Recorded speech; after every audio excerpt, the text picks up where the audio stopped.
envie d'entreprendre, volonté de réussir, regardez le Club Éco d'Objectifnews.tv avec la Banque Populaire Occitane.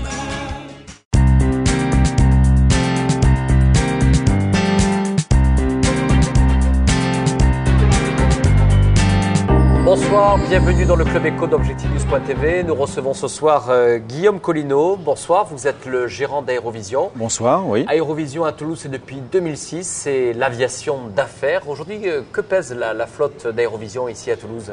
Ici, Aérovision, c'est le seul acteur économique qui soit implanté dans l'aviation d'affaires. On a une flotte en constante progression. On est parti avec 3 machines. Aujourd'hui, on en a une douzaine dans le périmètre. On a principalement des machines, on va dire, de petits modules de 8 places qui permettent d'avoir des déplacements intra-européens dans une structure de coût très acceptable pour les entreprises. Et la nouveauté de la rentrée, puisque c'est pour ça que vous m'avez fait venir, c'est à partir de la fin de cette année, un Falcon 50, qui est donc un module plus large et qui sera modifié pour pouvoir à la fois faire des missions de vol VIP et aussi de la photographie aérienne et d'autres applications un peu plus spécifiques, principalement pour le gouvernement français. Alors, Guillaume Collineau, c'est vrai que l'aviation d'affaires a connu un certain nombre de difficultés avec la crise économique. Les entreprises ont réduit les déplacements. Vous, comment vous avez traversé cette période ?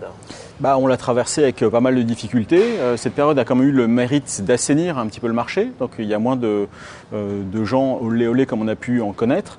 Mais ça a contraint aussi certaines entreprises à faire des rapprochements, ce qui a été le cas de Aérovision, puisqu'on s'est rapproché du groupe Ségur pour pouvoir pérenniser notre activité et surtout assurer des développements qu'Aérovision n'était pas seul capable de faire avec ses fonds propres. Aujourd'hui, quel est le profil des entreprises qui utilisent vos services ? On en a plusieurs, sans dévoiler de secret d'État. Depuis maintenant 2006, on assure une grande partie, voire la totalité des déplacements d'Airbus en France et en Europe.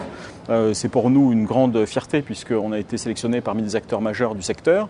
On a aussi, bien sûr, un courant d'affaires généré par les entreprises régionales qui ne sont pas toutes issues du tissu aérospatial, puisque certaines sont dans les domaines, on va dire, médicaments, d'autres dans l'agroalimentaire. Et ces entreprises ont besoin de se déplacer rapidement, avec un faible préavis, dans une structure de coût là encore acceptable, et donc ils font appel à nous, et régulièrement maintenant depuis 5-6 ans. Vous disiez il y a quelques instants, ça reste tout ça un secret. C'est un sujet tabou, l'aviation d'affaires, dans les entreprises ? Oui, c'est un sujet tabou quand les modules ne sont pas adaptés et sont susceptibles de choquer l'opinion publique. On ne reviendra pas sur les récentes affaires qui ont défrayé la chronique, mais nous, on n'a pas eu dans ce cadre-là. On a des avions qui sont des avions économiquement viables, puisque sur pas mal de destinations, le coût d'une mission Aérovision, si on la compare à une mission Air France, est de l'ordre de 5% moins élevé, voire 20% moins élevé dans certaines destinations. Par exemple, si on prend un exemple sur un de vos avions, pour faire un Toulouse-Barcelone, justement en Toulouse-Barcelone en avion, en jet, ça fait à peu près une demi-heure de vol. Donc vous avez rapidement calculé que ça fait 1 heure aller-retour. Ça fait à peu près 3 000 € à peine. Et jusque très récemment, il n'y avait pas de liaison qui était réalisable. Donc il fallait le faire en voiture, 6 heures de voiture. 8 personnes. Jusqu'à 8 personnes. Ouais. Donc ça ferait 1 500 € l'aller, 1 500 le retour ?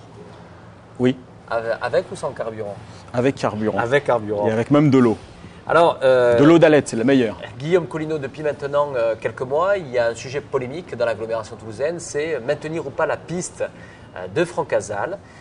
Et certains élus qui défendent le maintien de cette piste disent qu'on pourrait y voir le développement de l'aviation d'affaires. Alors moi j'ai envie de vous poser cette question, y a-t-il vraiment autant un marché exponentiel de l'aviation d'affaires pour se réserver la piste de Francazal pour cette activité-là ? Déjà, je ne crois pas que ce soit un sujet polémique, je crois que c'est un sujet intéressant. C'est un sujet qu'il convient, à mon sens, de traiter avec une vision macroéconomique. Donc, Francazal, au jour d'aujourd'hui, pour l'aviation d'affaires, bien entendu, ça ne fait pas de sens. Par contre, la vision de Francazal projetée avec la vision de développement économique de Toulouse et de sa communauté urbaine, là, ça fait du sens, c'est clair.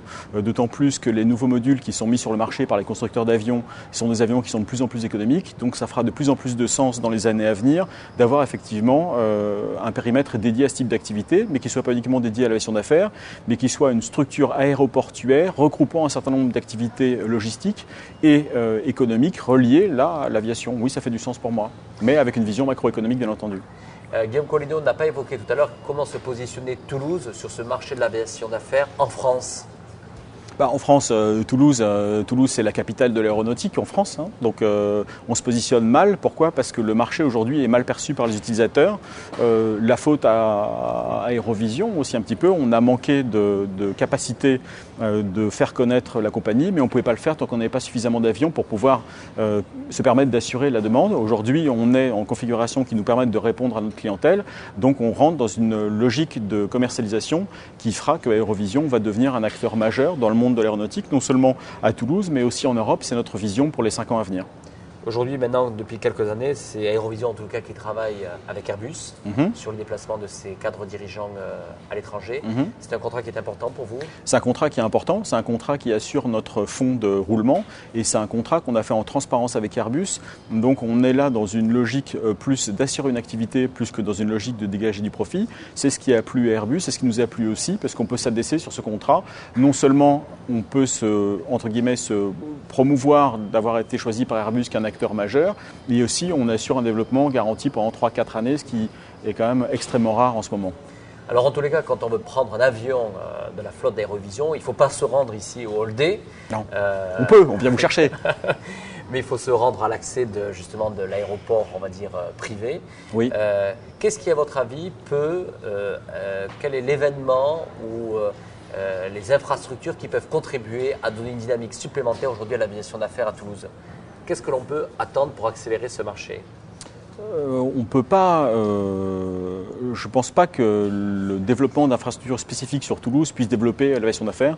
Je pense que c'est avant tout une question de commercialisation et une question d'adaptation de l'offre par rapport à la demande.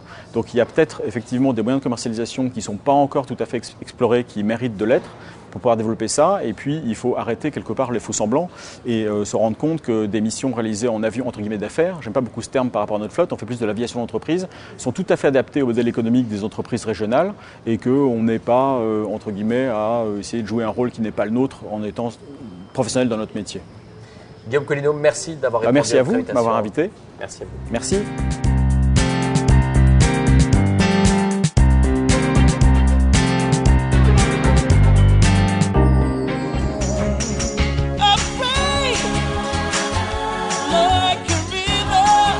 Envie d'entreprendre ?